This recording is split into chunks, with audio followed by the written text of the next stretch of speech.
ITB Ahmad Dahlan Kakanda Faisal Abdurrahman SM. Yang terhormat Ketua Umum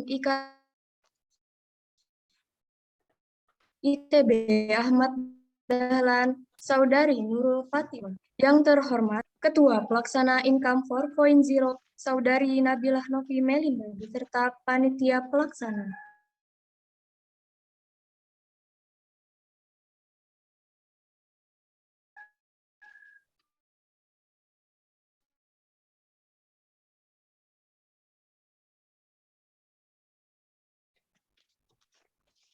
Yang terhormat Indonesia, Bapak Arles Parulian, Ompusunggu, MSI, AKCA, serta peserta webinar Ekonomi Nasional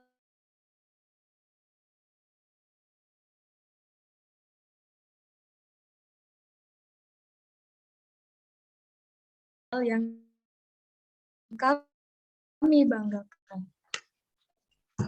Puji Tuhan kesehatan kepada kita, sehingga kita dapat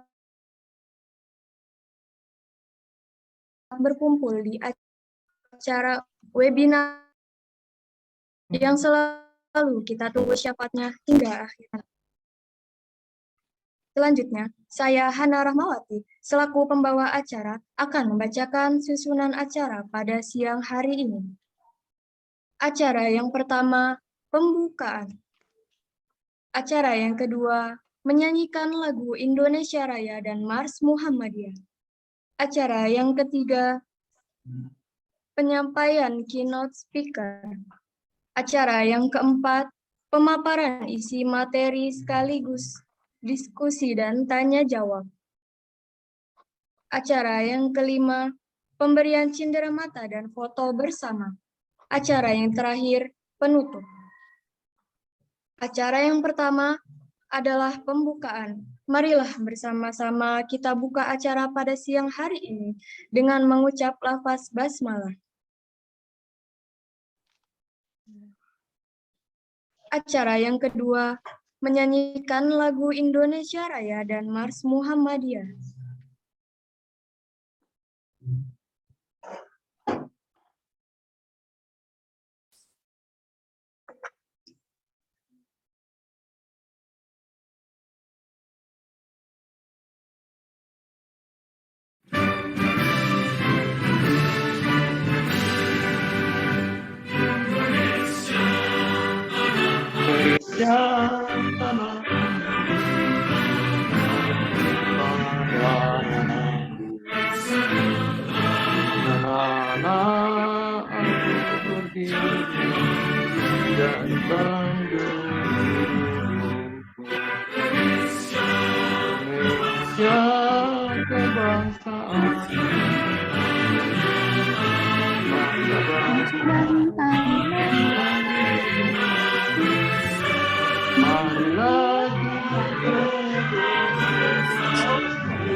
Acara selanjutnya, sambutan. Sambutan yang pertama akan disampaikan oleh Ketua Umum Ikatan Mahasiswa Akuntansi Nurul Fatimah, yang kali ini diwakilkan oleh Saudari Friska Aulia selaku Bendahara Umum IMAKSI. Waktu dan tempat dipersilahkan.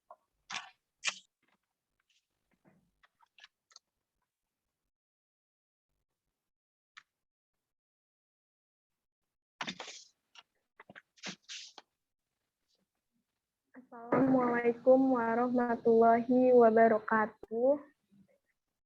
Yang kami hormati Rektor Institut Teknologi dan Bisnis Ahmad Dahlan, Ayahanda Dr. Muhair Pakana SEMM. Yang kami hormati Dekan Fakultas Ekonomi dan Bisnis Institut Teknologi dan Bisnis Ahmad Dahlan, Bapak Aminuddin SEMM. Yang kami hormati Kepala Prodi Akuntansi Institut Teknologi dan Bisnis Ahmad Dahlan, Bapak Mulia Alim SEMSI. Yang kami hormati Ketua Umum IMAKSI, Saudari Nurul Fatimah, yang kali ini berhalangan hadir. Yang kami hormati narasumber webinar Ekonomi Nasional pada hari ini, Dr. Arles Parulian Omposunggu, MSI AKCA, selaku pengurus Kompartemen Akuntansi Pajak Ikatan Akuntan Indonesia. Serta yang saya hormati dan saya banggakan, seluruh panitia dan peserta webinar Ekonomi Nasional webinar pada hari ini. Alhamdulillah, alhamdulillahirrabbilalamin, wabi nasta'in, wa ala umuri dunia wadin, wassalatu wassalamu ala asrofil anbiya'i war musalim, wa ala alihi wa sahbihi ajma'i amma ba'du. Puji syukur marilah kita haturkan kehadirat Allah Subhanahu wa Ta'ala atas karunia dan rahmatnya, sehingga kami dapat berkumpul dalam acara webinar Ekonomi Nasional dengan tema Kebijakan Pajak atas Aset Kripto di Indonesia.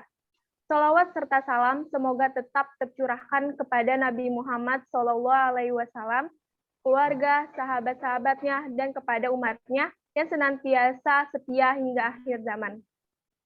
Pada kesempatan kali ini, saya Friska Aulia selaku Bendahara Umum IMAKSI mewakili Ketua Umum saya Nurul Fatimah yang berhalangan hadir pada hari ini untuk memberikan sedikit sambutan.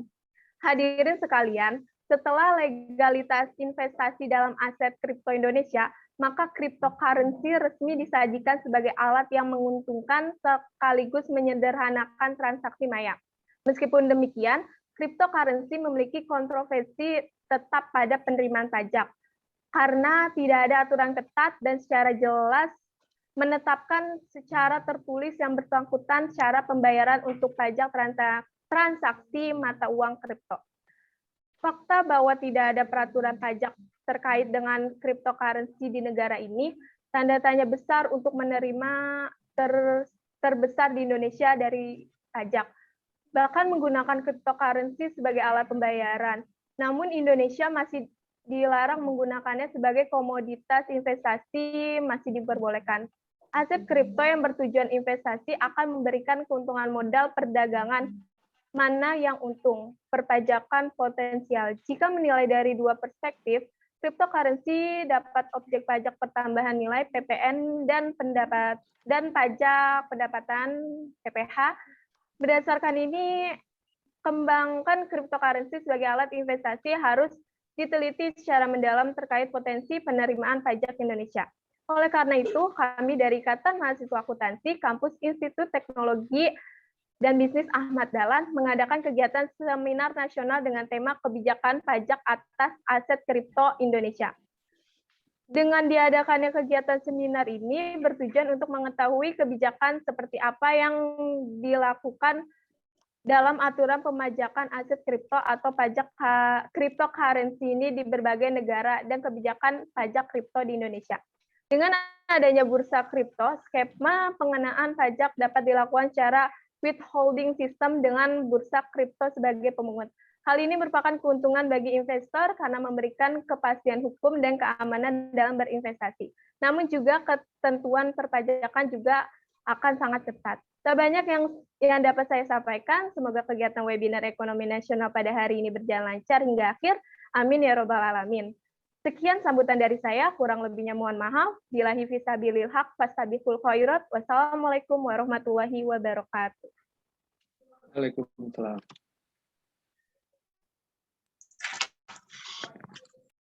Terima kasih disampaikan. Acara selanjutnya yaitu penyampaian keynote speaker oleh Kepala Program Studi Akuntansi, Bapak Mulya Alim SE MSI. Waktu dan tempat kami persilahkan.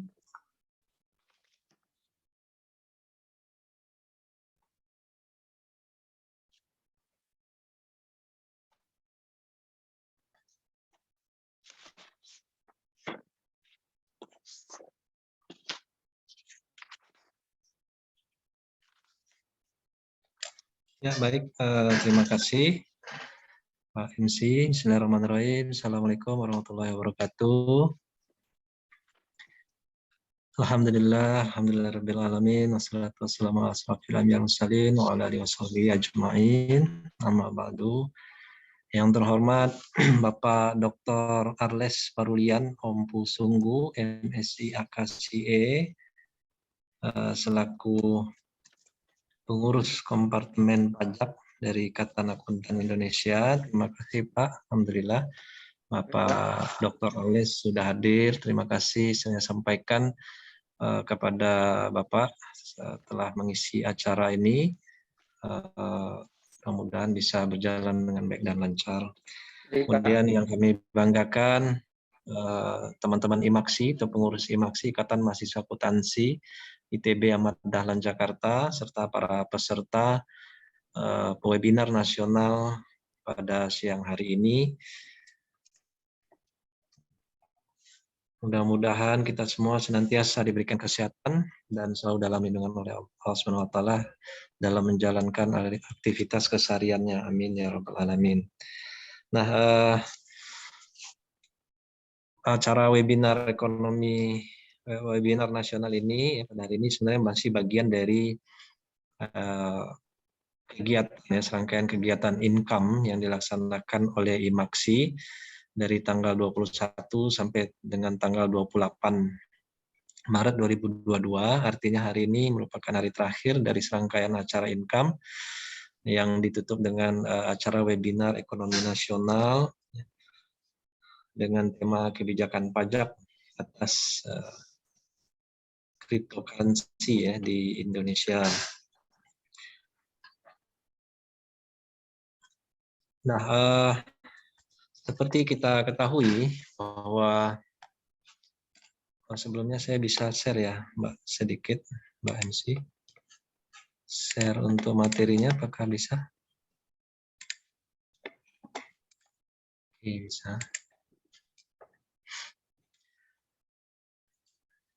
Izin Pak Dr. Ales untuk menyampaikan pengantarnya sedikit. Oke, kalau kita menilik kembali tentang cryptocurrency, sebenarnya kan mata uang atau aset digital yang digunakan sebagai media pertukaran menggunakan kriptografi.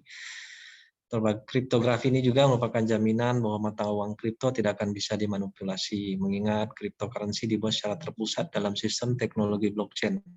Dan ini juga muncul karena memang berubahnya dunia industri yang mengarah kepada industri 4.0, sehingga kegiatan transaksi yang berbasis digital itu akan semakin banyak bermunculan, dan kedepannya juga kita akan mau tidak mau mengikuti ini semua.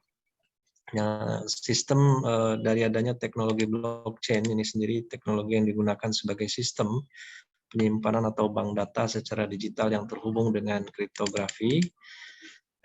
Kemudian kalau kita lihat di sini ada jenis cryptocurrency atau jenis mata uang kripto yang cukup populer dan memiliki kapitalisasi pasar besar. Di antaranya contohnya ada Bitcoin, Ethereum, Cardano, Polkadot, Tether, Binance Coin, sampai dengan USD Coin. Nah, perbedaan mata uang kripto atau cryptocurrency lainnya adalah sebenarnya pada pembuatan keduanya. Mata uang konvensional seperti rupiah maupun mata uang negara lain di dunia dicetak oleh lembaga khusus mencetak mata uang sesuai persetujuan bank sentral masing-masing negara tentunya. Sedangkan mata uang kripto atau cryptocurrency diperoleh dari hasil penambangan. Nah, apa fungsi dari cryptocurrency itu sendiri? Jadi teman-teman sebelum mungkin nanti masuk kepada materi utama yang saya sampaikan yang pertama Dr. Ales, sehingga fungsi cryptocurrency itu sendiri adalah yang pertama dapat membeli barang atau jasa. Jadi mungkin di Indonesia belum sampai sejauh ini gitu ya, tapi di luar negeri ya, di negara-negara bagian Eropa gitu ya, Amerika, ini sudah banyak toko yang mulai membuat cryptocurrency sebagai alat pembayaran, dan juga bisa digunakan di tempat-tempat ya seperti restoran, hotel, penerbangan, yang kemudian dan lainnya. Bahkan perguruan tinggi yang ada di luar sana juga sudah memperlakukan cryptocurrency, namun memang kebanyakan perusahaan baru menerima Bitcoin ya dalam hal ini, karena Bitcoin banyak orang yang menggunakannya.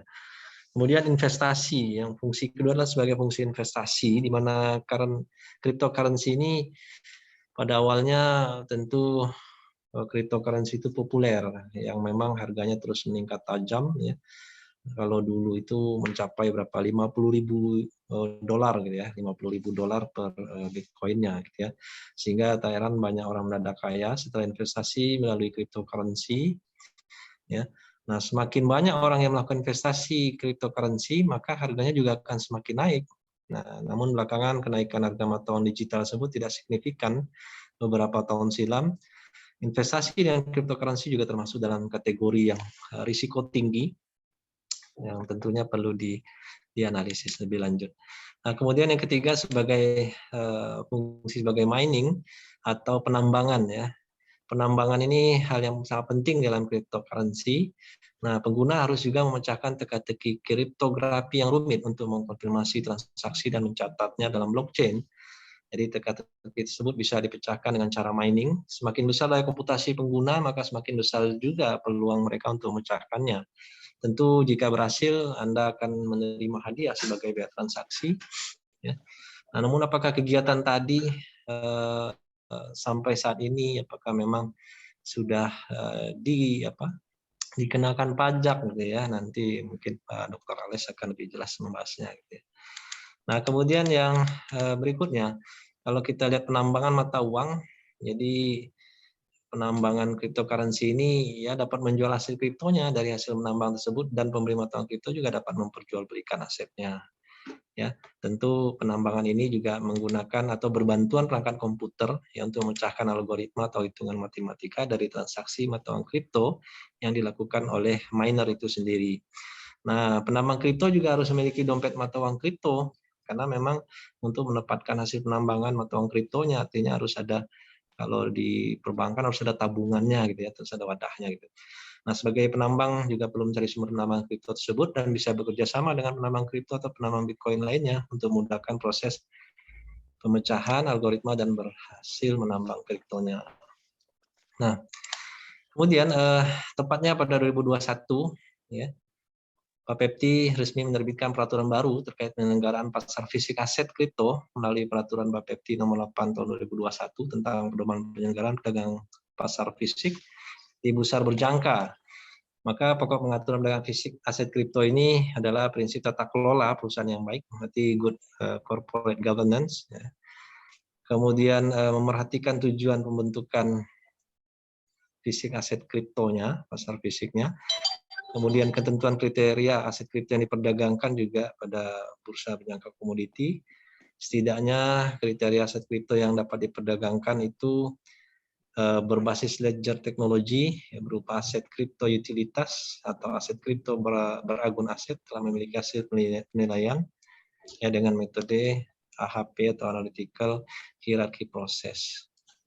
Nah, kemudian pengendalian pajak currency di dunia. Jadi kalau kita review ke luar sana, misalnya untuk di beberapa negara memang berbeda ya, ada perbedaan dalam memperlakukan cryptocurrency di seluruh dunia. Misalnya saja di Jepang ya. Kalau di Jepang ini mengenakan pajak cryptocurrency ini berupa pajak penghasilan termasuk dalam kategori pendapatan lain-lain ya. Nah, di mana pajak atas pendapatan dari cryptocurrency di Jepang ini sebesar mencapai ya hingga 55% ya. Juga nanti akan dikenakan juga wajib pajak luar negeri yang memiliki aset kripto dengan tarif pajak finalnya itu 20%. Nah, kita misalnya lihat lagi untuk Tiongkok ya. Memang Tiongkok ini kemarin ya masih kurang mengakui cryptocurrency sebagai alat pembayaran yang sah. Namun negeri tirai bambu mengenakan pajak penghasilan atas keuntungan yang diperoleh dari penjualan mata uang kripto. Jadi wajib pajak pribadi membeli cryptocurrency misalnya, kemudian menjualnya dan memperoleh keuntungan, maka keuntungan dari penjualan itulah yang akan dikenakan sebagai pajak penghasilannya. Nah, kalau di India ini belum ada ketentuan perundangannya yang mengatur itu, namun Menteri Keuangannya ya mengumumkan untuk semua aset digital akan dikenakan pajak sebesar 30%. Nah, bagaimana lagi dengan Amerika Serikat? Tentunya ini menjadi berbeda lagi karena memang Amerika Serikat memberlakukan cryptocurrency itu seperti halnya instrumen investasi saham, obligasi, serta properti. Sehingga pajak yang berlaku untuk transaksi properti dan instrumen investasi lainnya tersebut juga berlaku untuk cryptocurrency. Maka ada persamaan pajak capital gain misalnya dalam investasi cryptocurrency di Amerika Serikat itu sendiri. Ya. Sehingga otoritas pajak ya mengharuskan setiap transaksi cryptocurrency yang dilakukan itu tercatat dengan baik. Apabila wajib pajak melakukan transaksi itu, kalau memang dia mengalami kerugian ataupun keuntungan itu harus dilaporkan. Ya. Nah, juga dengan menerima transaksi pembayaran menggunakan cryptocurrency juga atas barang dan jasa juga harus menyatakan nilai wajar dalam penghasilan kena pajak yang dilaporkan tersebut. Nah, kalau beda lagi dengan Portugal, ya negara ini justru malah membebaskan pajak kripto, ya alias pajak cryptocurrency itu 0%. Sebab Portugal memang menganggap cryptocurrency ini bukanlah sebagai aset, melainkan mata uang kripto di negara ini sebagai alat pembayaran yang telah diakui oleh negaranya. Nah, itu sebagai pengantar, sebagai gambaran teman-teman untuk kembali mereview, ya, mengingat kembali yang dimaksud dengan cryptocurrency tadi, ya, yang kemudian nanti akan dilanjutkan oleh Bapak Dr. Arles ya, untuk kiranya nanti bagaimana tentang pengenaan pajaknya gitu ya. Nah,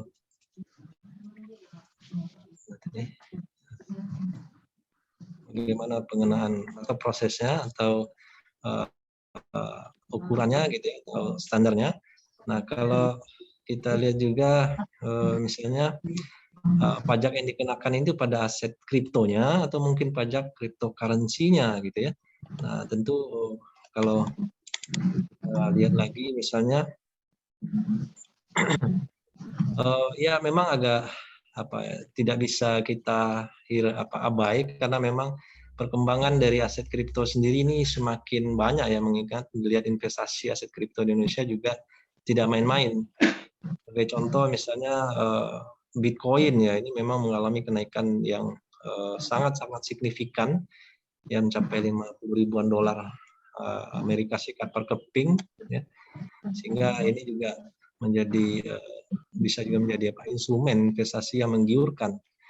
Ya, lalu jenis pajak yang bisa dikenakan pada transaksi cryptocurrency ini dan bagaimana mekanismenya gitu ya. Mungkin pemerintah juga terus mengkaji secara mendalam penerapan pajaknya juga. Kemudian juga ada wacana pemerintah untuk mengenakan pajak cryptocurrency ya, pada PPh final transaksi kripto atau pajak cryptocurrency sebesar 0,05%.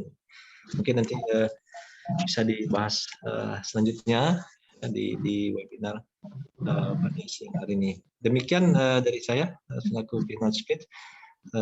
Sekali lagi saya ucapkan terima kasih kepada Bapak Dr. Arles Parulian MSc AKC yang telah hadir dan juga memberi waktu luang untuk teman-teman dari IMAKSI ITB Ahmad Dahlan Jakarta. Jadi saya kurang lebihnya mohon maaf. Nasrul minal fathun qarib wa basyiril mu'minin. Assalamualaikum warahmatullahi wabarakatuh.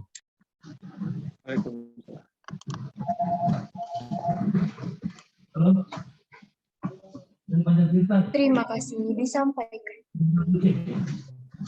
Selanjutnya memasuki acara ini, yaitu pemaparan materi oleh narasumber webinar Ekonomi Nasional yang sudah hadir hari ini, sekaligus diskusi dan tanya jawab yang akan dipandu secara langsung oleh Saudara Wahyu Sutanto SAK. Sebelum itu, izinkan saya membacakan CV moderator. Nama, Wahyu Sutanto SAK. Alamat, Tangerang Selatan. Pekerjaan, asisten. Pengalaman organisasi, Bendahara Umum PCIPM Serpong. Ketua Departemen Komunikasi IMAKSI, TBAD. Sekretaris Bidang Tim IMM Ahmad Dahlan. Kepada Wahyu Sutanto, waktu dan tempat kami persilakan. Assalamualaikum warahmatullahi wabarakatuh. Selamat siang, salam sejahtera untuk kita semua. Halo, kedengaran? Kedengaran, Pak. Oke, baik. Terima kasih banyak kepada selaku pembawa acara kita yang sudah mempersilahkan saya untuk memimpin rangkaian webinar hari ini. Dan tentunya juga saya senang bisa bertemu dengan teman-teman yang sangat antusias pada hari ini. Gimana kabarnya teman-teman? Alhamdulillah, semoga kita semua dalam keadaan sehat walafiat. Amin ya rabbal alamin. Namun sebelum jauh dari rangkaian kita ini, ingin menyampaikan beberapa aturan bahwa teman-teman diharapkan untuk menyalakan video dan mematikan audio apabila tidak perlu.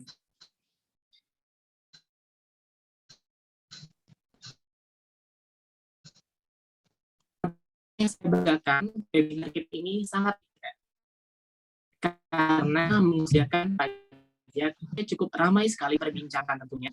Dan tentunya saya tidak sendiri, dan di sini akan ditemani oleh narasumber kita. Beliau merupakan seorang pemeriksa pajak, dosen, dan pengurus dari Ikatan Akuntan Indonesia, yaitu Bapak Dr. Arles. Selamat siang, Pak. Mas Wahyu. Ya, selamat siang, Pak. Ya. Sebelum saya membacakan profil narasumber kita pada webinar hari ini, mari kita dengarkan bersama dari Mars IAI serta program dari Ikatan Akuntan Indonesia. Kepada operator mohon dibantu untuk ditayangkan.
What kind of tomorrow do you want to shape?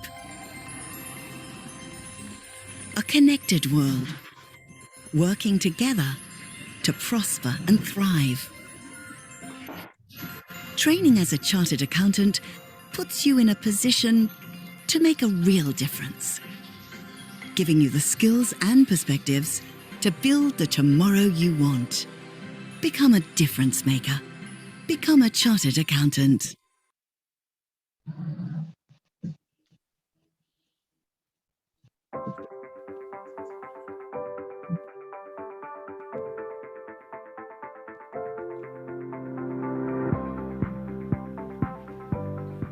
Perkenalkan, nama saya Dajjal Christopher, saya dari Universitas Katolik Sedia Pranata. Dan di sini saya sempat kemarin memenangkan juara 2 National APA Award dan juara 3 di kategori Best Paper-nya. Nah, karena itu pula saya juga mendapatkan nih beasiswa CA namanya. Jadi, saya ujian ini gratis nih. Nah, alasannya apa sih saya mengambil ujian CA ini? Karena saya kan kepikiran tuh, saya bentar lagi lulus, kira-kira apa sih yang bakal jadi pembeda saya dengan lulusan akuntansi lainnya? Karena ada banyak nih lulusan akuntansi. Nah, ujian CA ini adalah jawabannya. Karena apa? Karena satu, ujian CA ini direcognize secara internasional. Dan kedua, ketika kamu sudah lulus ujian CA ini, artinya kamu kompeten. Kenapa? Karena ujian ini semua tuh benar-benar mengimplementasikan teori, kamu benar-benar butuh pemahaman yang mendalam. Lalu ini juga jujur banget nih ujiannya gitu. Jadi kamu tidak bisa curang ataupun mencontek di sini. Lalu untuk ujiannya tadi benar-benar kalau mengikuti protokol kesehatan ya. Semua diwajibkan memakai masker, lalu pakai face shield kalau bawa. Lalu sebelum kita masuk, semua harus telah menyertakan bukti kamu telah melalui rapid test antigen. Jadi semua di dalam sudah steril dan aman. Lalu untuk persiapan untuk pendaftaran ujiannya semua bisa kamu persiapkan dari jauh-jauh hari melalui online. Jadi kamu datang, tinggal menyerahkan surat antigen, memakai masker dan face shield, tinggal ujian. Nah, untuk harapan saya sih semoga saya lulus ya, doakan ya teman-teman. Iya, makasih.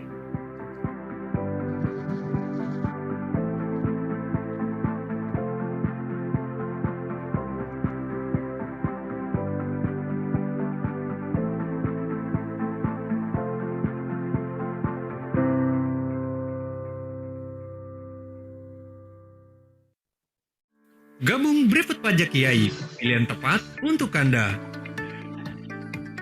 Pelatihan Brevet IAI, ahli pajak, bedah substansi, temukan solusi. Kenapa memilih IAI? Modul yang selalu update dan materi yang dilengkapi dengan pembahasan studi kasus komprehensif. Instruktur yang terjaga kompetensinya, berpengalaman dan tentu saja profesional. Apa aja yang didapat kalau belajar pajak? Sudah pasti, kita jadi tahu seluk-beluk perhitungan pajak. Menjadi kuasa hukum perpajakan mewakili perusahaan, meningkatkan karir dan menunjang profesi. Kalau ingin menjadi konsultan pajak, belajar brevet pajak juga bisa sebagai langkah persiapan USKP. So, banyak kan manfaat belajar brevet pajak? Sebagai benefit tambahan, IAI melaksanakan program kuliah umum perpajakan dengan menghadirkan narasumber dari praktisi dan profesional di bidang perpajakan. IAI juga melaksanakan gathering alumni brevet untuk senantiasa mengupdate informasi perpajakan. Kalian juga tidak perlu bingung, karena IAI menyiapkan berbagai pilihan waktu belajar. jadi dapat disesuaikan dengan kebutuhan. Bagi teman-teman mahasiswa, IAI juga memberikan harga khusus mahasiswa aktif. Selama pandemi, IAI juga tetap hadir dalam pelatihan brevet pajak secara virtual dengan menggunakan platform Microsoft Teams. Hal ini juga memungkinkan untuk dapat diikuti oleh peserta dari seluruh Indonesia. Dan untuk diketahui, pelatihan brevet pajak terapan IAI juga diperkuat dengan MOU antara IAI dan Direktorat Jenderal Pajak. IAI juga memiliki kompartemen akuntan perpajakan, yang salah satu kegiatan rutinnya adalah menyelenggarakan regular tax discussion yang mengupas isu perpajakan terkini.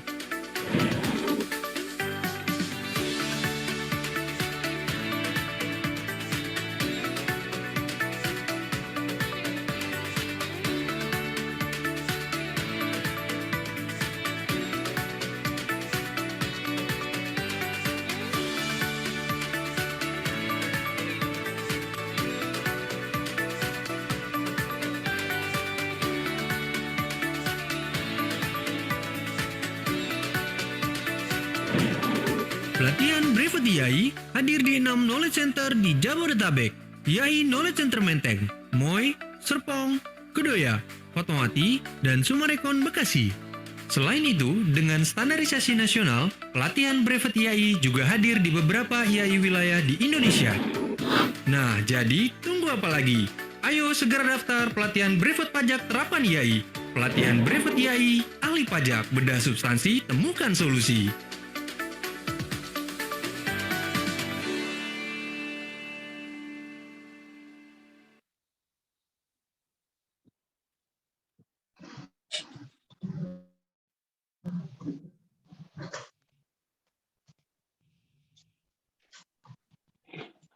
Oke, baik. Terima kasih. Selanjutnya saya akan menyampaikan profil kita narasumber hari ini. Nama Bapak Dr. Arles Parulian Ompusunggu MSI AKCA, pendidikan formal D3 STAN Akuntansi tahun 1985, S1 jurusan Akuntansi Program Ekstensi Fakultas Ekonomi Universitas Indonesia tahun 1996, S2 Administrasi dan Kebijakan Fiskal Universitas Indonesia tahun 1998, S3 Ilmu Ekonomi Kebijakan Bisnis Universitas Pajajaran tahun 2007. Pendidikan non-formal Akuntan Register Negara. Kedua, Akuntan Chartered Accountant Ikatan Akuntan Indonesia. Bapak Arles ini Parulian adalah pengurus Kompartemen Akuntan Perpajakan atau KAPJ Ikatan Akuntan Indonesia dan merupakan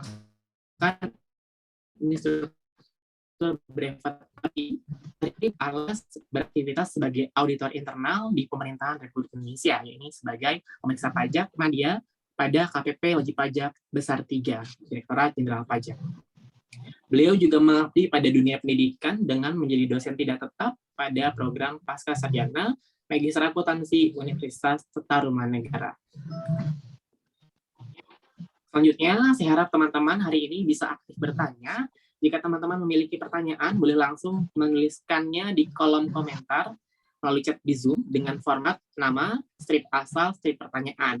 Saya ingatkan kembali kepada teman-teman untuk menyalakan videonya dan mematikan audionya bila tidak diperlukan. Selanjutnya, saya persilakan kepada Bapak Dr. Arles untuk menyampaikan materi webinar pada siang hari ini. Ya, baik. Terima kasih, Mas Wahyu Sutanto. Izin saya buka masker ya, Mas Wahyu. Kebetulan Ya, sendiri Pak. nih. Nah, mudah-mudahan kita semakin terbebas dari pandemi ini. Saya tadi sudah diperkenalkan, Arles Parulian Ompusunggu. Saya menyampaikan salam. Wassalamualaikum warahmatullahi wabarakatuh. Salam sejahtera bagi kita semua. Om Swastiastu, Namo Buddhaya, salam kebajikan, dan salam sehat selalu. Sesuai dengan informasi awal dari Mas Wahyu sebagai MC, kami sangat antusias dari Kompartemen Akuntan Pajak Ikatan Akuntan Indonesia setelah mendapat penugasan dari Ibu Eli sebagai Kepala Sekretariat. Saya waktu itu diinformasikan bahwa narasumbernya ada 2, yaitu satu dari Direktorat Jenderal Pajak, satu lagi dari IAI. Ternyata tidak jadi karena sesuatu hal barangkali, dan hanya saya sendiri. Dan kebetulan saya juga sebagai aparat di Direktorat Jenderal Pajak tadi sudah disampaikan. Namun pada saat ini disclaimer on, saya tidak membawakan suara ataupun yang dari isi dari kebijakan Direktorat Jenderal Pajak. Jadi di sini kita membahas dari sisi akademis dan praktis ya. Praktis mungkin di antara peserta ini banyak yang sudah pakar lah, sudah praktisi di bidang aset kripto ini. Jadi yang saya hormati Bapak Mulia Alim selaku program studi S1 ya Pak ya? S1, ya betul Pak, S1 akuntansi. Ya, akuntansi Institut Teknologi Bisnis Ahmad Dahlan. Yang saya hormati bapak-bapak dari staf dosen barangkali yang dari TP Ahmad Dahlan. Kemudian saya izin menyapa ya Mas Wahyu, teman-teman saya yang hadir di ruang ini dari KPP Kantor Pelayanan Pajak Wajib Besar 3. Terima kasih atas partisipasi rekan-rekan ikut dalam ruang seminar Zoom meeting ini. Teman-teman dari IAI barangkali ada yang hadir, dan adik-adik saya dari program Magister Akuntansi Universitas Taruman Negara, teman-teman dari Indonesia barangkali ini, dan dari UNPAD, saya mengucapkan terima kasih atas partisipasi untuk diskusi hari ini. Saya lihat 166 orang partisipan, luar biasa. Dari topiknya mungkin sangat menarik dan kita akan melakukan diskusi. Sebelum saya lanjut, mau bertanya ke Mas Wahyu, waktu yang disediakan untuk saya berapa jam Pak? Selama 40 menit Pak. Oh, nggak sampai 1 jam ya, syukurlah. Saya juga kalau sampai 1 jam, apa yang mau saya gitu ya. Baik, jadi nanti saya izin untuk share screen ya, bisa ya? Belum di minta tolong operator. Tolong di co-host barangkali ya.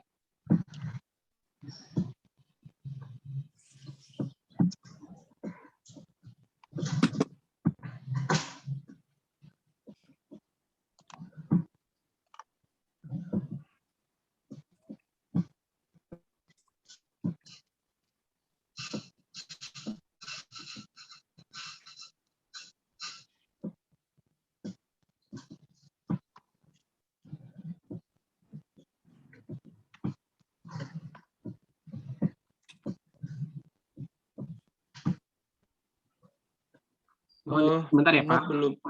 Iya nggak apa-apa, Mas Wahyu.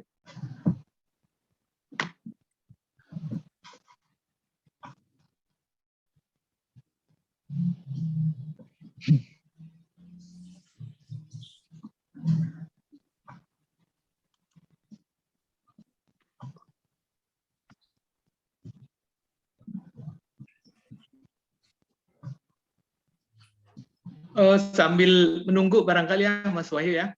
Jadi tadi sudah disampaikan selintas mengenai Ikatan Akuntan Indonesia. Jadi kalau saya nggak salah ada 5 kompartemen ya sekarang di IAI, yaitu pertama kompartemen akuntan sektor publik KASP IAI, kompartemen akuntan pendidik IAI KAPD. Kemudian ada kompartemen akuntan pajak IAI KAPJ yang berdiri tanggal 13 Maret 2014. Nomor 4, kompartemen akuntan syariah IAI KACA. Yang kelima, kompartemen akuntan kantor jasa akuntansi KJA IAI. Jadi kalau adik-adik nanti mau setelah lulus menjadi akuntan CE, mau berpraktik ya, praktik sebagai akuntan, seperti dokter ya, mau praktis sebagai dokter harus ada rekomendasi dari IKIDI. Ini juga sama, akuntan kalau mau berbuka praktik harus ada rekomendasi dari Menteri Keuangan, dan setelah direkomendasi paling lama 6 bulan harus membuka kantor jasa atau KJA, yaitu berbentuk usaha perorangan atau partnership atau atau bisa berbentuk badan usaha, ya CV atau PT gitu ya. Nah itu jadi untuk informasi singkat mengenai kompartemen yang ada di Ikatan Akuntan Indonesia. Nah, sekarang Ketua IAI adalah Profesor Mardiasmo, beliau sebagai mantan Wakil Menteri Keuangan, sedangkan kompartemen akuntan pajak IAI ketuanya adalah John Hutagaol.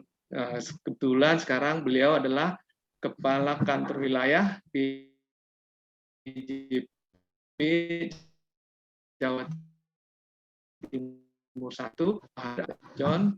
Nah, kemudian ada perwakilan-perwakilan cabang di Indonesia. Itu untuk IAI KAPJ.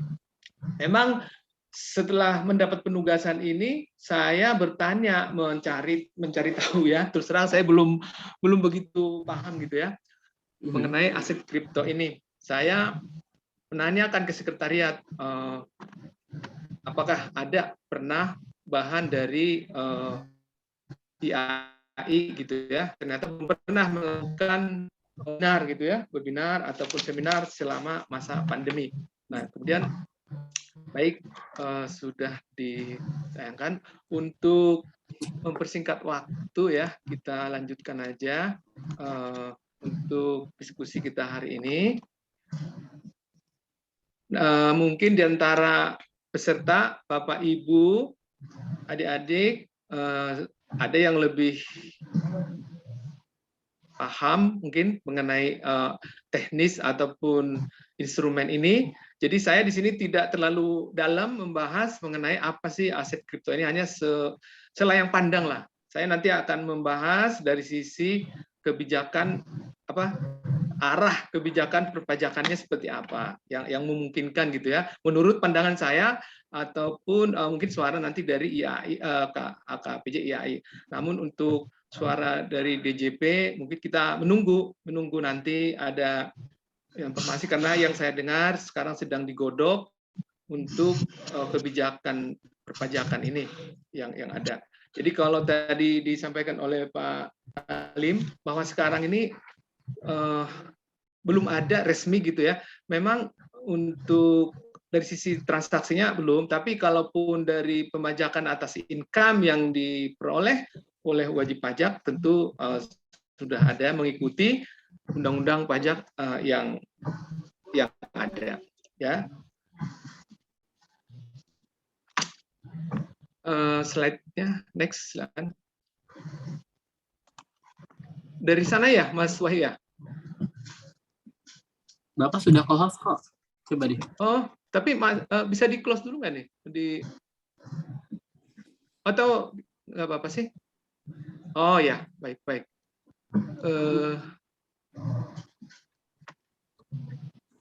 Bentar ya. Sudah jelas? Jelas nggak Mas Wahyu? Jelas Pak, jelas. Oke, baik. Jadi di pemaparan diskusi kita ini, saya akan coba membahas 3 bagian ya. Jadi pengertian singkat aset kripto yang tadi juga sudah disampaikan lebih awal tadi oleh beliau Bapak Mulia Alim ya.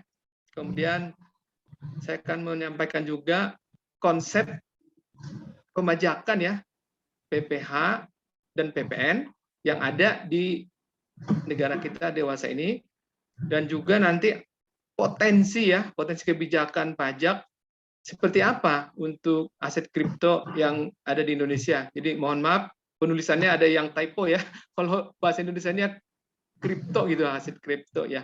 Baik, kemudian kita lihat dulu bahwa aset kripto ini fenomenal ya, terutama tadi sudah disampaikan Pak Alim, satu jenis dari kripto ini yaitu Bitcoin ya. Bitcoin di Indonesia sendiri ya, per 21 Juli 2021 jumlah transaksinya itu yang tercatat ya melalui Bapepti 478,5 triliun. Dan 1, triliun per hari. Terus tumbuh 638% dari 65 triliun tahun 2020. Mungkin selama pandemi orang di rumah diam dapat duit ya, hanya klik gitu ya. Nah, kemudian jumlah investor ini ternyata kebanyakan milenial ya. Mungkin di antara adik-adik sekalian, karena penduduk dunia bumi ini kan 55% adalah milenial, generasi yang lahir dari zaman digital. Nah, investornya di akhir 2021 sudah mencapai 11 juta ya. Bayangkan investor saham di bursa efek aja dari SID, Single Investor Identification, hanya 7,48, kalah. Padahal umur Bitcoin itu sendiri sejak diluncurkan itu tahun 2009 ya kan, baru berapa tahun, 11 tahun. Sedangkan saham sudah berapa puluh tahun. Terus saat ini Bapepti sudah mencatat, kalau saya nggak salah ya, 13 perusahaan pedagang aset kripto, exchanger ya, dan jenis aset yang diperdagangkan itu sudah 229. Namun ternyata kita tidak boleh terlena bahwa risiko naik turun harga ya di aset kripto ini tidak terbatas. Beda kalau di saham kan 7% langsung di auto reject ya, terus di suspend. Nah, kemudian kalau saya sendiri melihat, yang nggak tahu mungkin dari pakar, bahwa aset kripto ini tidak ada analisis fundamental ya, bahwa apa sih aset underlying-nya. Jadi kalau saham kan misalnya PT Telkom, kita tahu nih, kita memakai sendiri produk Telkom dan tidak ada badan otoritas yang khusus, kecuali kalau Bapepti itu kan sebatas mengawasi ya, tidak punya, menurut saya tidak ada usaha misalkan untuk mensuspend perdagangan, tidak ada gitu ya. Nanti kita lihat seperti apa, seperti menambahkan penjelasan dari Pak Alim ya. Kemudian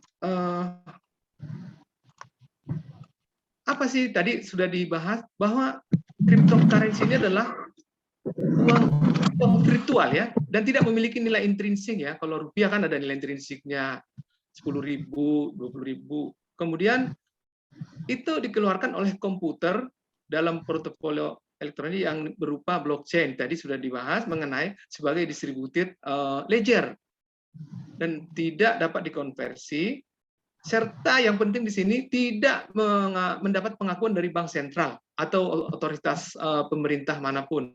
Mungkin ada satu negara, katanya El Salvador, sudah mengakui secara resmi. Nah, cryptocurrency ini memungkinkan individu atau entitas untuk bertransaksi tanpa cara. Jadi murni antara si penjual dan si kalau transaksi jual beli ya, pembeli. Terus blockchain itu mencatat transaksi, tapi juga menyimpan dokumen seperti akta properti, dan itu semua ada jejaknya gitu ya, tidak bisa hilang jejaknya. Kemudian dibuat, tadi sudah disampaikan menggunakan cryptograph, saya tidak mengulang lagi. Nah, pertama kali Bitcoin sebagai uang kripto pertama diluncurkan oleh Satoshi Nakamoto Januari 2009. Harga awal, boleh tahu kalau kita tahu adik-adik dan Bapak Ibu sekalian, harga per koin itu hanya 6 atau 7 dolar ya. Sekarang yang tadi saya baca udah hampir 680 sekian juta per koin, dan memang jumlahnya sangat terbatas ya. Dia tidak diproduksi terus-menerus gitu ya. Jumlahnya suatu saat akan habis, maka lahir lagi uang kripto yang lain seperti sekarang. Yang paling populer adalah Bitcoin, Litecoin, Ethereum, dan Ripple, dan sudah sampai 229. Mengapa? Nah, ada istilah kalau di uang kripto ini, kalau di saham kan saham perdana namanya IPO ya, Initial Public Offering. Kalau di uang kripto namanya Initial Coin Offering. Jadi si penemunya itu yang minernya itu menawarkan hasil tambangnya seperti yang disampaikan oleh Pak Alim dengan harga tertentu ke market gitu. Siapa yang mau ya silahkan gitu. Kalau percaya, itu kan nanti unsur trust di sini.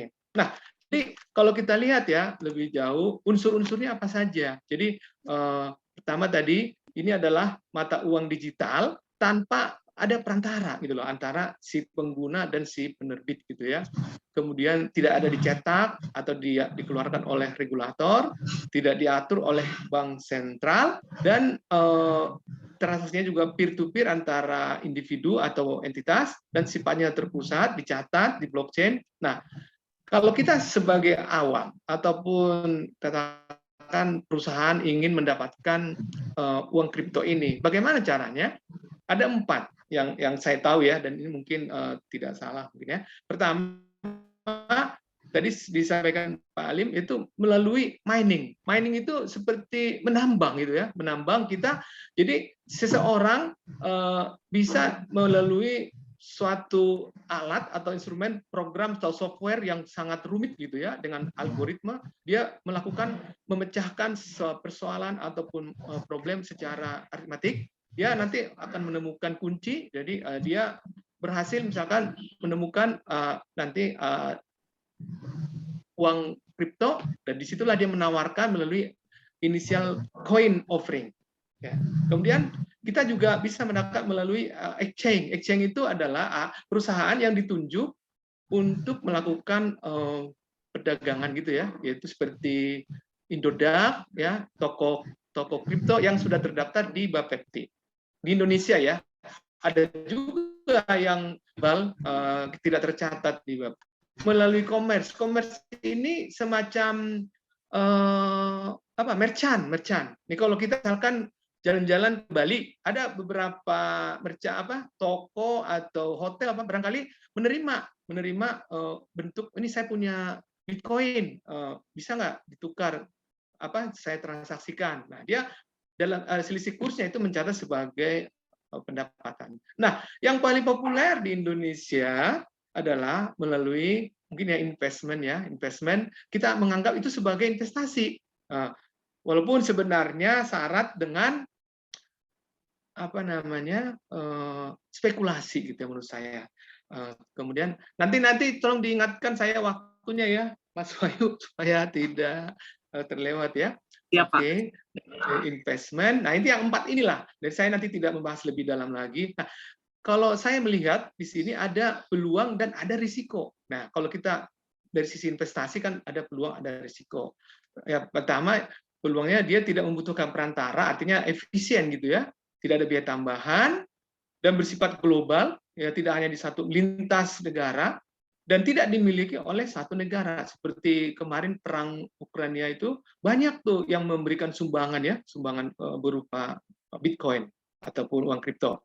Demand tinggi di seluruh dunia, setiap hari, setiap saat naik terus. Terus sistem desentralisasi, tidak ada regulator resmi yang mengatur. Inilah yang salah satu peluangnya. Kemudian transaksi tersusun rapi dalam blockchain, dan memiliki rekam jejak digital. Selamanya ada rekam jejak kita yang melakukan transaksi di aset kripto ini. Namun risikonya, yang kalau misalnya tadi investment ya, yang paling mungkin menurut saya risiko kerugian tidak dijamin oleh sistem perdagangan, karena harga bisa turun sedalam-dalamnya, bisa naik dalam 1 hari dan 24 jam. Nah, ini perputarannya waktunya tidak ada istirahat ya, Bapak Ibu sekalian, dan rawan dijadikan sebagai media transaksi ilegal, misalnya pencucian uang, karena tidak menggunakan anonim didistribusikan melalui dompet atau wallet, tidak tahu, hanya si pelaku aja dan yang pemilik dan penjual ya. Tidak dapat dilacak jika pencurian oleh peretas. Tapi sampai sekarang yang saya dengar belum ada peretasan. Terus kalau ada transaksi jumlah pengiriman tidak dapat dibatalkan. Misalnya kita dengar ada salah transfer 50M, kan bisa dilacak tuh melalui bank. Kalau sekarang ini nggak bisa, kecuali yang merasa menerima tidak seininya, dia mungkin bermurah hati mau mengembalikan gitu ya. Dan rawan penggelapan pajak, sulit melacak identitas pengguna. Nah, ini masih terbatas pihak yang mengakui transaksinya. Oke. Nah, legalitasnya apa sih di Indonesia? Kalau saya melihat ada dari sisi 3. Pertama, dari sisi mata uang, Undang-Undang 7 tahun 2011, Bank Indonesia hanya mengakui alat pembayaran yang sah adalah rupiah. aset kripto bukan sebagai alat pembayaran. Yang saya dengar, Bank Indonesia sedang berusaha ini untuk mengambil alih dari Bapepti, tapi saya nggak tahu ya nanti ke depan seperti apa. Kemudian ruang yang kosong ini diambil oleh Bapepti ya. Nah, kemudian kalau Undang-Undang Nomor 895 tentang pasar modal, efek itu didefinisikan sebagai surat berharga. Aset kripto tidak termasuk aset finansial yang diakui dalam sistem perdagangan saham di Indonesia. Undang-Undang Nomor 10 tentang perdagangan berjangka, nah ini mengakomodir ya bahwa aset kripto ini bisa dijabarkan sebagai komoditas. Nah, apa benar gitu ya? Nanti kan kita coba lihat, karena saya pribadi melihat tidak bisa seperti komoditas emas gitu ya, karena kita hanya tidak bisa, mungkin ada yang memiliki satu unit ya 600 juta, tapi kita uang 50.000 juga bisa memiliki aset kripto ini ya, minimal gitu ya. Kemudian mekanisme perdagangannya kalau kita lihat di ini ini aja di bursa ya, bursa komoditi di Bapepti. Pertama, jadi si customer itu mendaftarkan ke ke perusahaan yang menjadi exchanger yang diakui, yang kurang lebih tadi 13 ya, 13. Nah, kemudian dia melakukan transfer, ini hanya sebagai gambaran aja, nanti sampai dia melakukan transaksi mungkin kita akan bisa belajar lebih lanjut supaya kita waktunya, soalnya disimpan di storage gitu ya. Nah, saya juga bertanya di sini dalam ini benak saya, apa fungsi dari Bapepti ini? Apakah dia bisa mencatat transaksi kemudian memberikan sanksi kalau ada malpraktik misalnya, terjadi salah transfer apa gimana tadi ya? Kalau beda dengan BEI kan bisa mensuspend, bisa mencabut izin dari sekuritas atau yang di sini namanya exchanger, terus memberi sanksi ke emiten kalau tidak memberi laporan rutin misalkan ya. Nah, ini belum tahu apakah ada seperti itu wewenang dari Bapepti ini. Kemudian kalau kita bisa perbandingkan tadi ya, aset kripto transaksi sudah sampai 470 triliun per hari, 2 sampai 2,7 triliun. Sedangkan saham transaksi harian juga meningkat selama pandemi menjadi 13,47 triliun. Namun dari laporan Digital Global Overview tahun 2022, jumlah pemilih aset kripto naik lebih 37,8% dibanding 2021.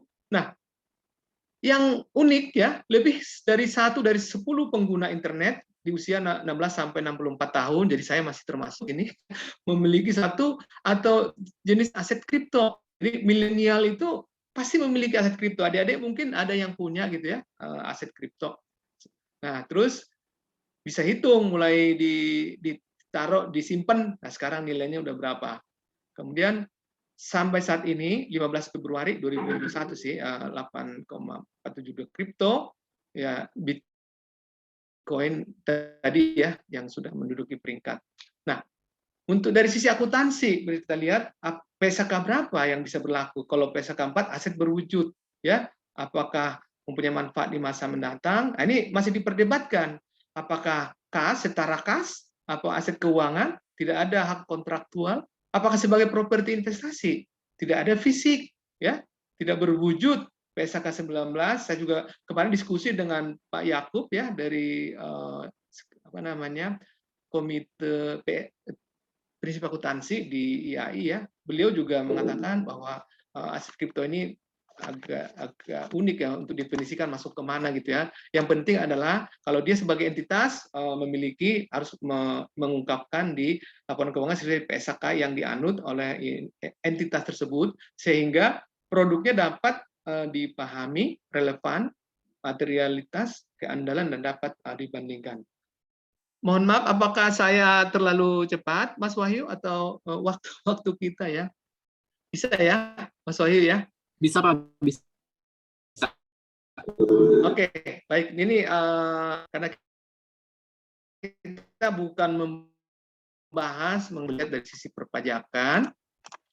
Nah, saya masuk sekarang ke tinjauan prospek kebijakan perpajakan atas aset kripto ini. Nah, Jadi saya melihat dulu menyampaikan ada 4 pilar poin ya.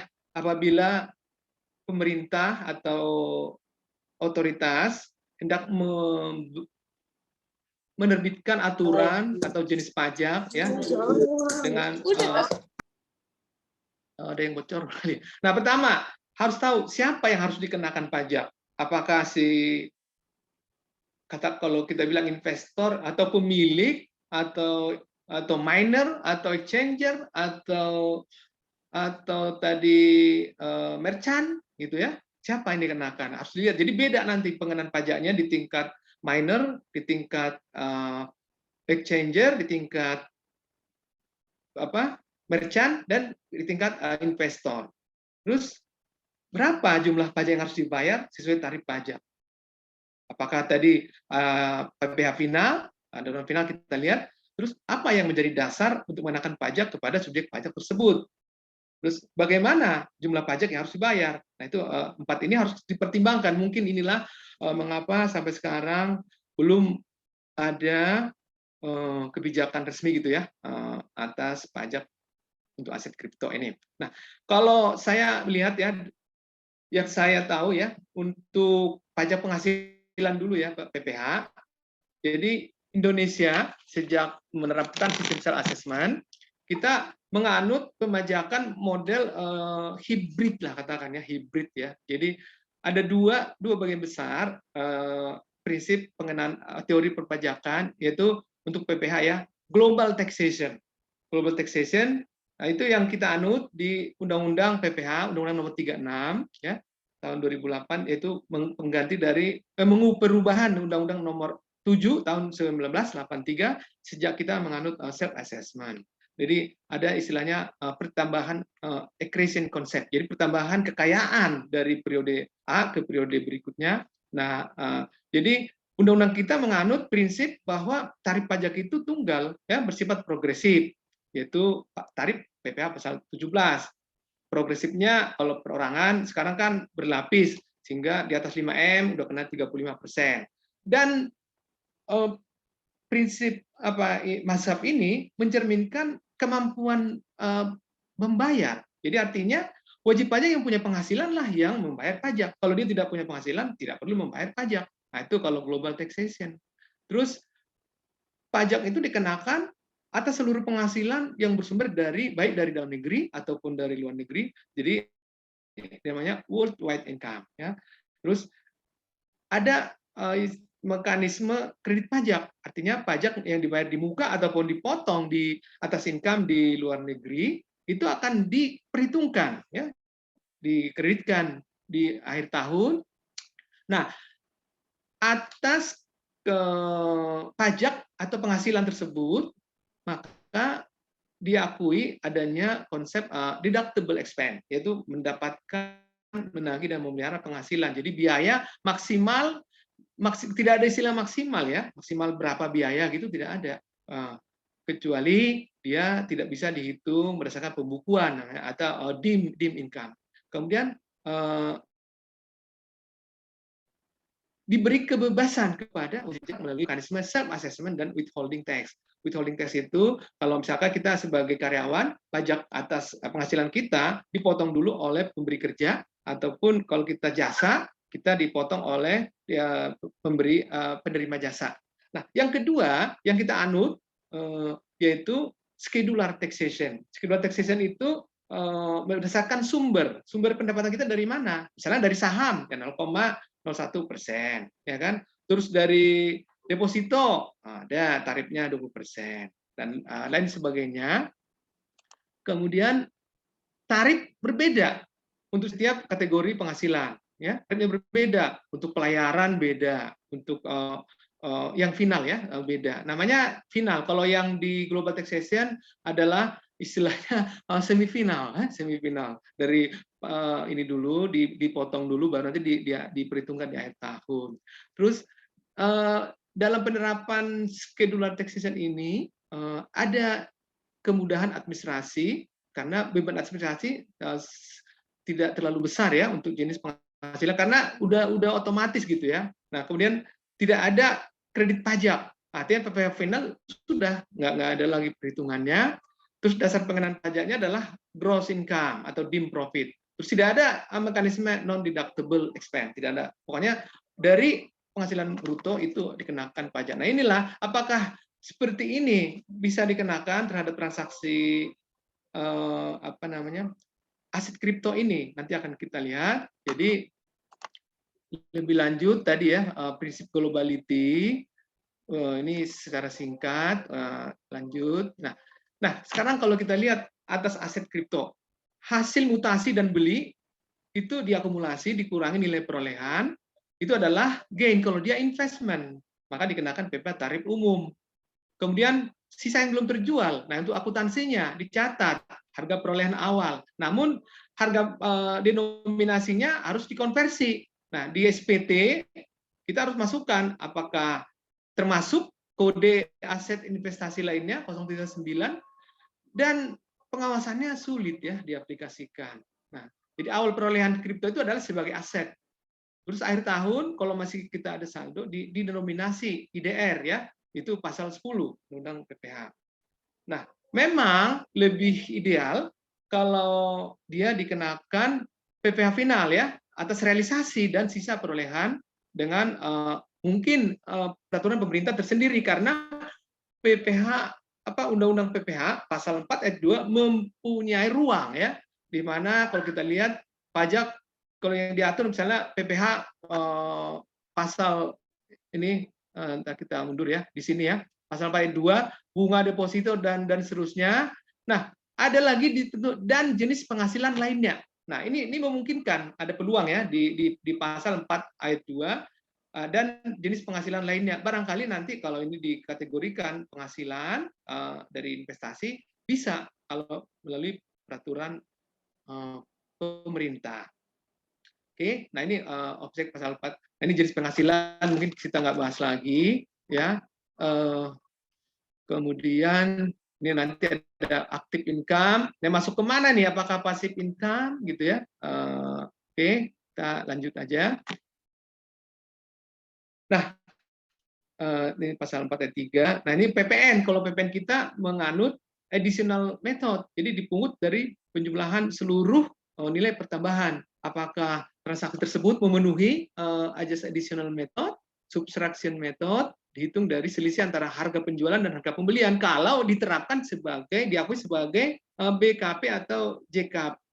Itu nanti tergantung ke definisi ya kalau dikenakan PPN.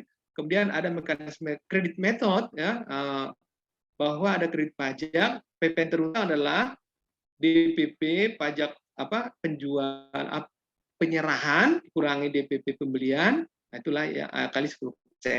Nah, oke, nah kita lanjut untuk sinkronisasi pembajakan ya. Jadi yang utama adalah bagaimana supaya kebijakan terkait aset kripto ini dilaporkan di SPT ya, lagi sekarang musim SPT, seiring dengan jenis maskap perpajakan kita bersifat self assessment.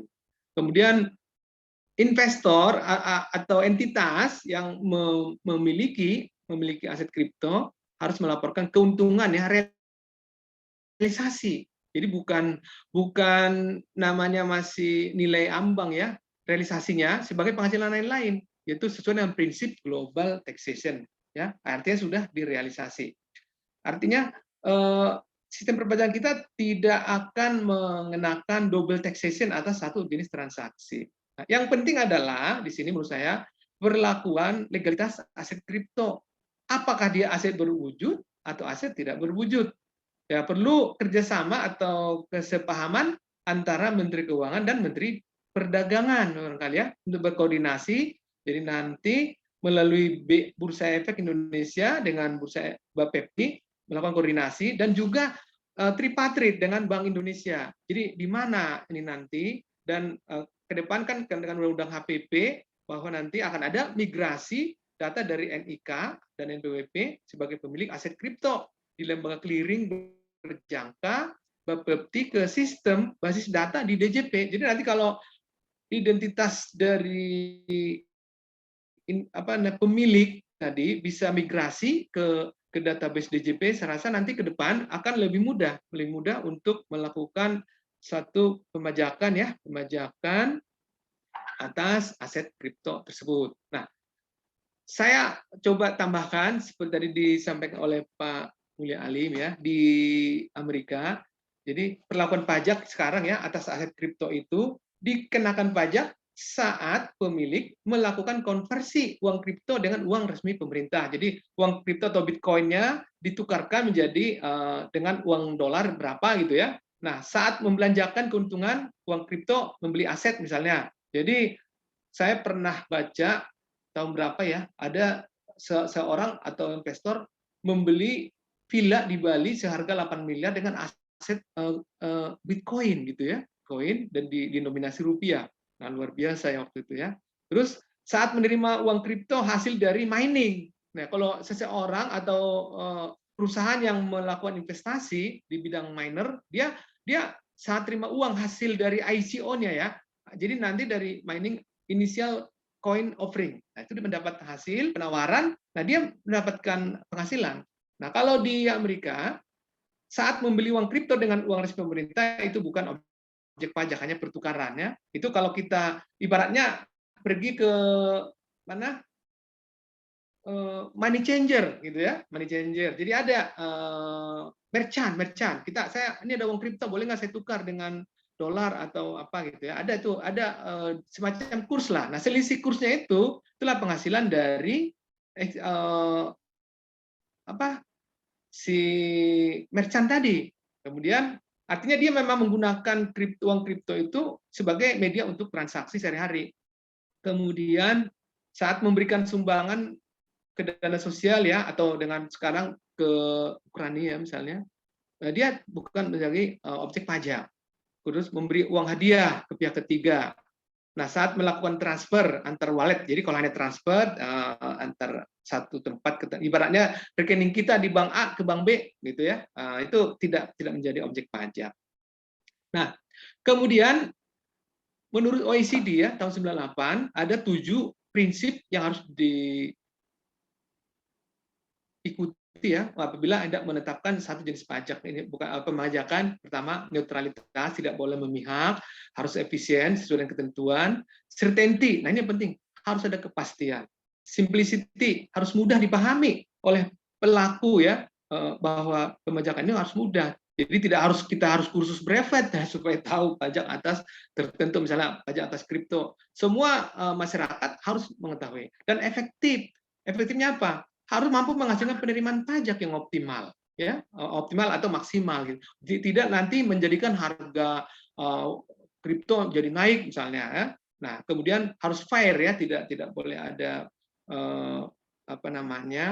subjektivitas, dan harus fleksibel. Fleksibel itu bisa berubah kalau memang diperlukan. Nah, kendalanya apa? Kalau saya melihat kan ada sifat peer to peer tanpa ada perantara, menjadi tidak terkontrol transaksi antar pihak ini. Jadi tidak bisa diketahui. Saya misalnya satu hari melakukan transaksi kripto di Indodax misalnya, maaf saya menyebutkan ini ya, atau di toko kripto misalnya, tidak bisa dipantau pemerintah selain lapor self assessment. Kemudian untuk mengenakan PPh final tanpa asal usul rawan pencucian uang ya, money laundering. Kalau hanya menerima, udah tanpa kita tahu nih berapa, yang penting nilai transaksi dapat pajak, gitu ya. Nah, yang menurut saya penting adalah kita bekerja sama dengan negara G20, apalagi kita sebagai pemimpin nanti, untuk pemajakan aset digital, ya sejalan dengan BEPS yang sudah dilakukan sekarang ya. Kemudian kita lihat nih dari 4 jenis kita memiliki tadi ya. Kalau di mining, ya, kalau kita sebagai miner itu sebagai subjek pajak apabila si minernya itu melakukan pembukuan dan ada di Indonesia. Terus exchange, kalau kita misalkan tadi ke salah satu exchange yang diakui oleh Bapepti, maka spread kurs ya dengan biaya tertentu, ada fee transfer, itu adalah keuntungan bagi exchanger ya, untuk dilakukan sebagai wajib pajak dalam negeri. Dan dia harus melaporkan pajak di akhir tahun non final seperti sekuritas gitu ya. Jika exchanger di luar daerah pabean, artinya dia di luar tapi kita kan saya nggak tahu apakah investor kripto di Indonesia juga melakukan transaksi dengan exchanger yang diakui oleh Bapepti itu. Misalkan kita langsung ke USA misalnya, exchangernya di sana, maka dia harus melaporkan seperti PPN PMSE. Oh, saya udah mempunyai transaksi dari investor di Indonesia sesuai PMK 48 tahun 2020. Nah, kalau dia sebagai commerce tadi ya atau merchant, maka merchant yang menerima transaksi kripto melaporkan saat dia menukarkan ke mata uang fungsional ya, dan penghasilan itu sebagai jasa ya. Kemudian dia lapor pajak di akhir tahun. Apabila Pak, 5 menit lagi ya 5 menit lagi ya Pak. Oke, baik, oke. Dan aspek investment, dia juga memiliki tingkat spekulasi yang cukup tinggi. Investor wajib melaporkan nilai transaksi, penjualan dan pembelian. Nah, itu jadi harus dianggap sebagai persediaan dan menyesuaikan tadi ke core bisnis dia sebagai investor ya. Nah, untuk PPN, miner itu bisa sebagai subjek pada apabila ditetapkan dia sebagai PKP, dan kalau dia di luar pabean bukan subjek PPN. Nah, spread kursnya di exchanger itu menjadi fee ya sesuai dengan kalau dia sebagai PKP dengan batas 4,8 miliar setahun. Terus kalau dia sebagai merchant, tadi ya sama PPN langsung dikenakan kepada merchant, bukan kepada pembeli. Nah, investor kalau dia sebagai misalkan PTA, dia harus merubah core bisnisnya sebagai investment kripto sehingga menjadi PKP, dikukuhkan sebagai PKP khusus investor kripto. Nah, terus saat konversi dari denominasi uang tradisional merupakan proses partisipasi ke sistem imbalan ya. Terus di saat exchange, saat mendapatkan uang kripto, terus exchanger tadi dikenakan PPN, saat commerce dia transaksi jual beli ya, terus dikenakan kepada PPN, dikenakan kepada merchant. Nah, penggunaan sebagai investasi uang konvensional, kemudian investor wajib melaporkan nilai transaksinya dalam bentuk koin. Nah, kendalanya apa? Saya melihat bahwa karena tidak ada nilai pasar standar atau aset kripto ini, itu tergantung supply demand antara pihak dan melalui virtual internet. Tidak ada nilai ya, jadi bebas gitu ya nilainya berapa, tergantung supply dan demand. Syarat dengan risiko spekulasi, tidak ada transparansi penetapan harga. Nah, harus ada aturan yang fleksibel dan mampu mengikuti volatilitas perdagangan itu. Wajib pajak sulit melakukan konversi dari aset kripto ke denominasi uang fungsional. Aset kripto yang dimiliki oleh perorangan atau investor tidak menjadikan investor menjadi salah satu pemilik. Jadi kita tidak berhak mengklaim saya pemilik ya, karena hanya memiliki sekian persen gitu ya. Karena satu Bitcoin itu terdiri dari berapa unit gitu ya. Jadi unik ya, hanya kita mungkin memiliki 1% berapa gitu. Proses bisnis investment juga tidak dapat dikenakan PPN karena kegiatan investasi tentu saja di luar kegiatan usaha. Nah, kecuali dia tadi sebagai pengusaha di bidang cryptocurrency. Nah, syarat tambahan apabila menelurkan kebijakan pajak untuk pajak kripto ini adalah harus mampu menaikkan penerimaan pajak, terus biaya pemungutan yang rendah, administrasi sederhana, ada mekanisme pemungutan pajak saat WP mengkonversi keuntungan aset kripto, dan mungkin ya menurut saya aset kripto ini ditetapkan sebagai transaksi digital elektronik, sehingga jangka pendek kita mengenakan PPN PMSE, betul ya. Jadi ini definisi dari PMSE tadi. Nah, jadi kesimpulan yang bisa saya ambil ya, pertama harus dilakukan upaya pengawasan oleh DJP terhadap pelaku bisnis aset kripto yang melalui kerjasama hukum antar instansi. Yang sekarang adalah Bapepti ya, Bapepti Kementerian Perdagangan. Nah, yang saya dengar juga, jadi Bank Indonesia harus proaktif melakukan assessment dan mungkin suatu saat akan melegalkan apakah transaksi aset kripto ini aset finansial, sehingga DJP bisa melakukan aksi penetapan PPh atau PPN atas transaksi tersebut. Sebagai konsekuensi self assessment, maka pelaku bisnis aset kripto harus proaktif melakukan transaksinya. Sekarang di SPT ya. Dan sebagai pasal 17 kalau ada capital gain. exchanger yang tadi ya, yang sudah terdaftar di Bapepti dapat dikenakan PPN atas keuntungan dari aset kripto tersebut. Pelaku bisnis aset kripto bisa dikenakan PPN atau ditunjuk sebagai PKP ya, apabila sebagai jasa kena pajak dan sinkron dengan Bank Indonesia. Jadi karena jejak digital ini atas transaksi aset kripto tidak bisa hilang, kapanpun ada jejaknya aset, maka pelaku ataupun individu atau entitas harus membuat catatan mutasi transaksi tersendiri atas transaksi dari aset kripto yang dilakukan untuk mencegah suatu saat ada ekstensifikasi atau informasi dari DJP atau Direktorat Jenderal Pajak dalam rangka law enforcement atas sistem perpajakan berdasarkan self assessment. Mungkin itu yang bisa saya sampaikan, Mas Wahyu. Kita membuka ruang diskusi, dan ini hanya pandangan pribadi saya dari pengurus Kompartemen Akuntan Pajak Indonesia (IAI). Kurang lebih begitu. Assalamualaikum warahmatullahi wabarakatuh. Waalaikumsalam warahmatullahi wabarakatuh. Terima kasih atas pemaparan materinya, Pak. Selanjutnya kita masuk ke sesi tanya jawab. Ini udah ada beberapa pertanyaan yang masuk di kolom chat.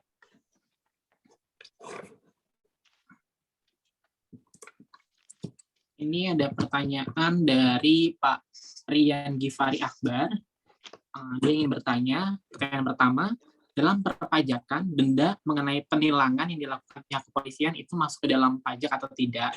Jika masuk ke pajak, uang denda tersebut digunakan untuk apa? Selain untuk pembangunan gitu kan. Terus yang kedua, apakah aset kripto di Indonesia hanya menguntungkan bagi negara atau perorangan saja, Pak? Ya, Pak siapa tadi? Pak Rian. Pak Rian. Baik Pak Rian, singkat aja.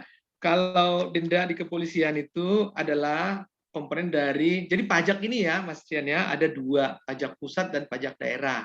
Pajak pusat yang dikelola oleh pemerintah pusat, Direktorat Jenderal Pajak.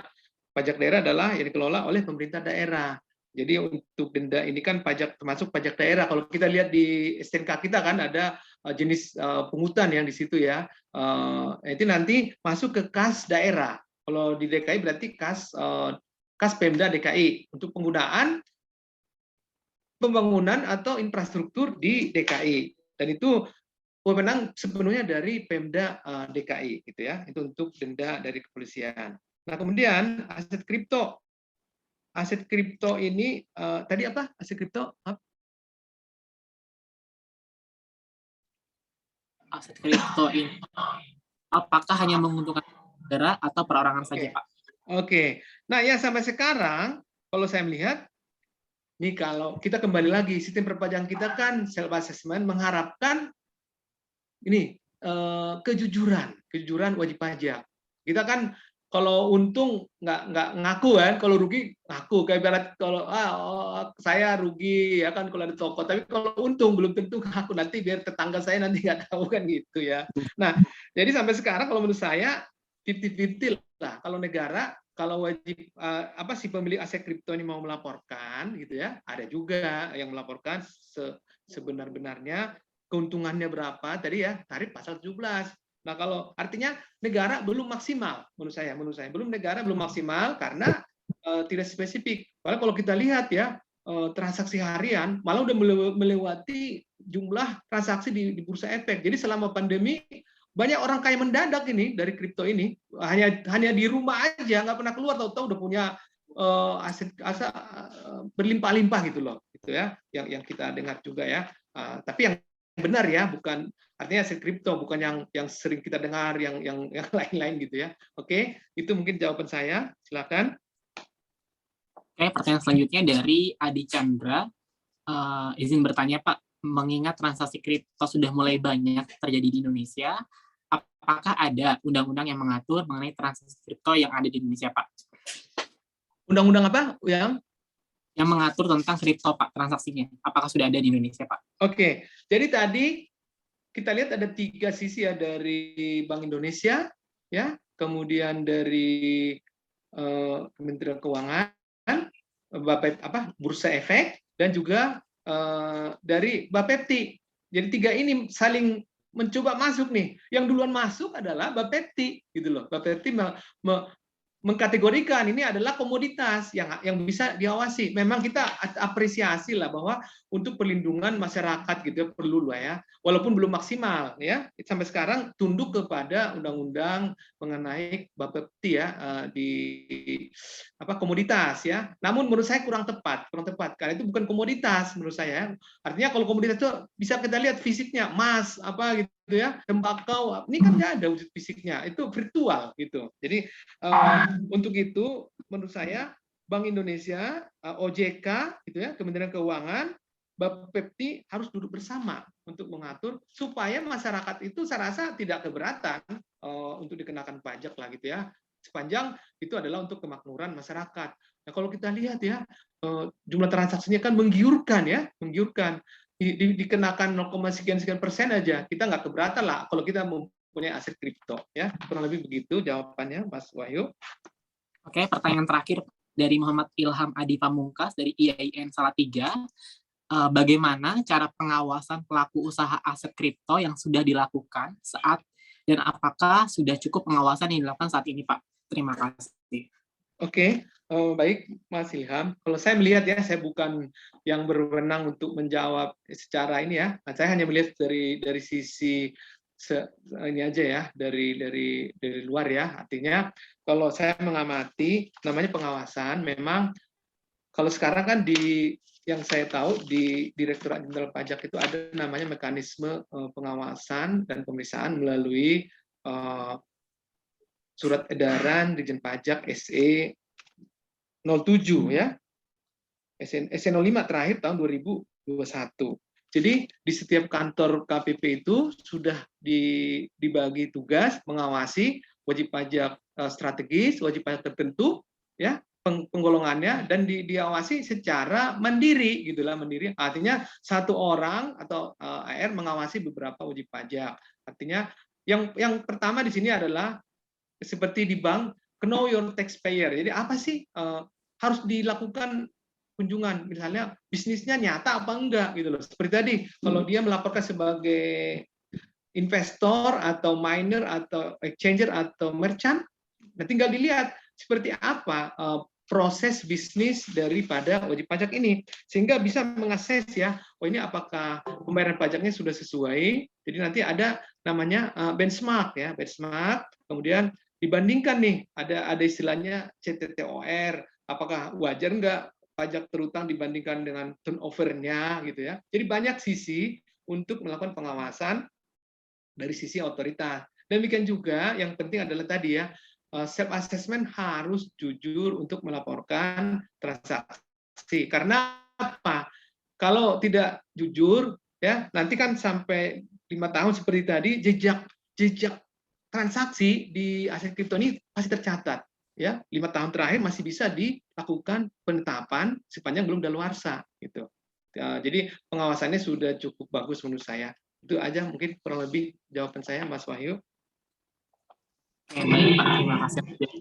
Semoga jawabannya menjawab dari pertanyaan dari para peserta.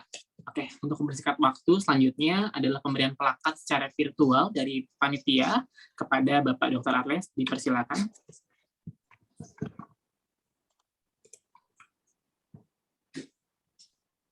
Saya boleh ini dulu ya, share stop ya, stop. Oke. Boleh, Pak.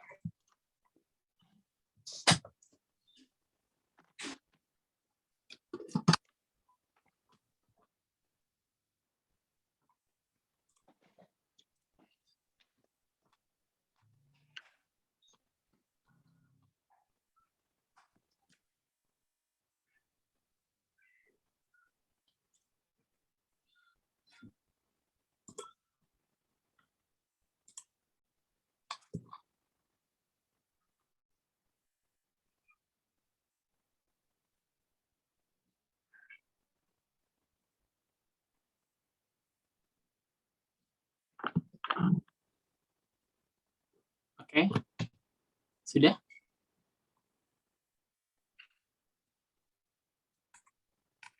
Oke, dalam hitungan 1, 2, 3.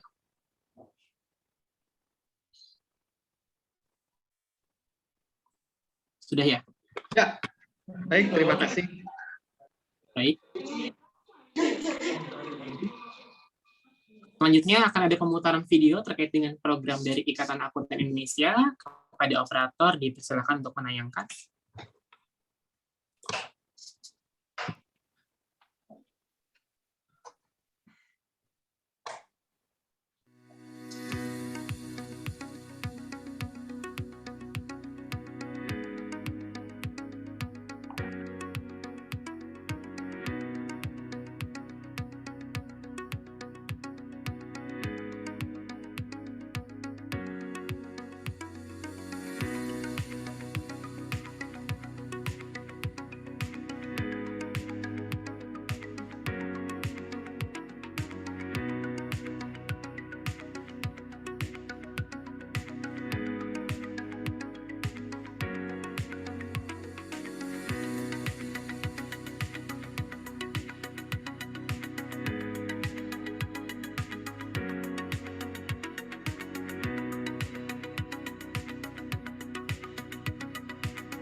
Baiklah, terima kasih Dr. Arles. Maka berakhir juga acara webinar pada hari ini. Dan saya percaya bahwa acara kita dapat menjadi acara yang bermanfaat dan kita semua, karena hari ini akan bisa memberikan banyak pengetahuan untuk teman-teman semuanya. Terutama karena kita yang luar biasa pada hari ini. Dan saya Wahyu Sutanto pamit undur diri. Assalamualaikum warahmatullahi wabarakatuh. Saya kembalikan ke pembawa acara. Waalaikumsalam.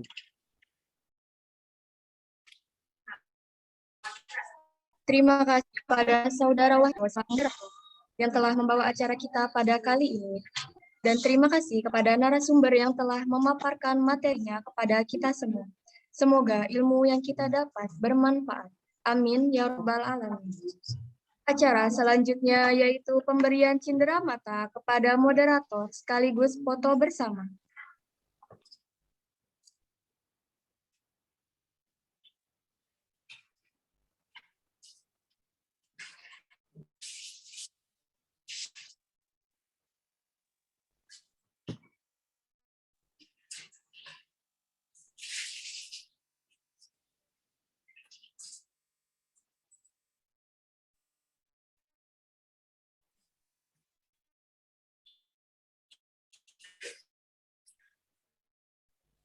1, 2, 3. Sekali lagi. 1, 2, 3.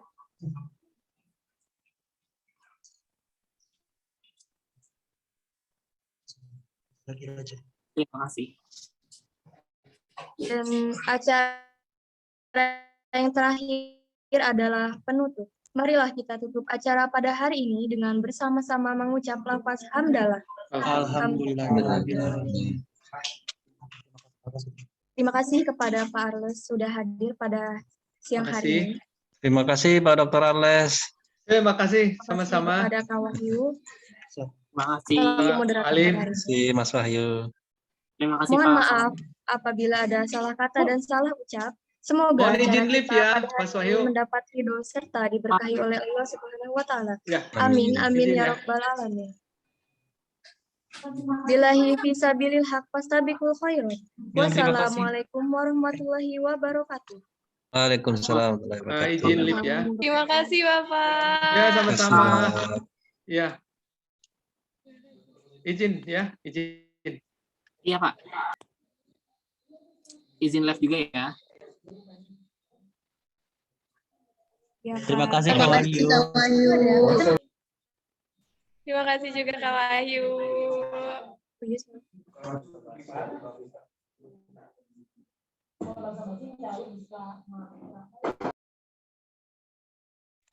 Terima kasih panitia, Imaksi. Sukses dan sehat selalu. Sama-sama Pak Amin. Alim. Izin live. Ya, terima kasih Pak Ali.